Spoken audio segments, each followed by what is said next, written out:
করে আইনে তো সাসপেক্টেড লোকদেরকে তো আপনি কাছে নিয়ে জিজ্ঞাসাবাদ করতে পারেন, তাদেরকে পুলিশ হেফাজতে নিতে পারেন। আর অগ্নিকাণ্ডের মামলা তো হবেই, এটার আর কোনো রাত্রিবেলায় আগুন দিলে তো মানুষ মরে যেত, তো ওর যদি ঘুম না ভাঙতো তো আগুনে পুড়ে মরে যেত।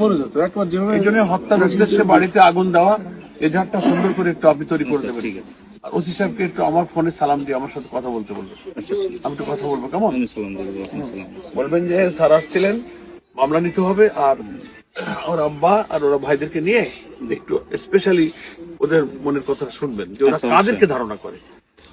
মানুষ সাসপেক্টেড ব্যক্তিদেরকে জিজ্ঞাসা করলে মামলা নাম উল্লেখ করে এদেরকে আপনি অ্যারেস্ট করবেন, জিজ্ঞাসাবাদ করে আইনের আওতায় নিয়ে যাবেন। কারণ এটা যদি এখন না হয় আবার কিন্তু এখানে শুরু করে সাহস পাবে, বলবে যে ও তাহলে এখানে করেনি। আর আপনি তো জানেন শিবিরের বা জামাতের আমাদের নেতা কর্মীরা স্বভাবতই ন্যাচারালি হচ্ছে তারা ভদ্র। জিতছি এখানে আমরা 2000-3000 ভোটের ব্যবধানে এক একটা কেন্দ্রে আমরা ভোট পেয়েছি। তো আমরা তো অহংকার দেখালে পিটাপিটি দাপট মিছিল তো আমরা করবো, অথচ তারা এসে আমাদের বাড়িতে আগুন দিচ্ছে। এই এলাকার কোনো কেন্দ্রে তারা যেতে নাই। এটা হচ্ছে হেরে যাওয়ার কাপুরুষতার একটা প্রতিহিংসা।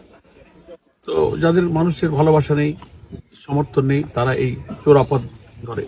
তা আমার কথা থাকলো যে আপনি করবেন, আর আমি পুলিশ কমিশনের সাথে কিন্তু কথা বলবো কোন রকম মামলা যেন গাফিলতি না হয়, এবং এদের সাসপেক্টেড পার্সন যারা এদের কাছে শুনে জবানবন্দি নিয়ে রেকর্ড করে। আর আপনারা যেহেতু স্পট ভিজিট করে গেলেন, আপনার তো প্রিয় দেখে গেলেন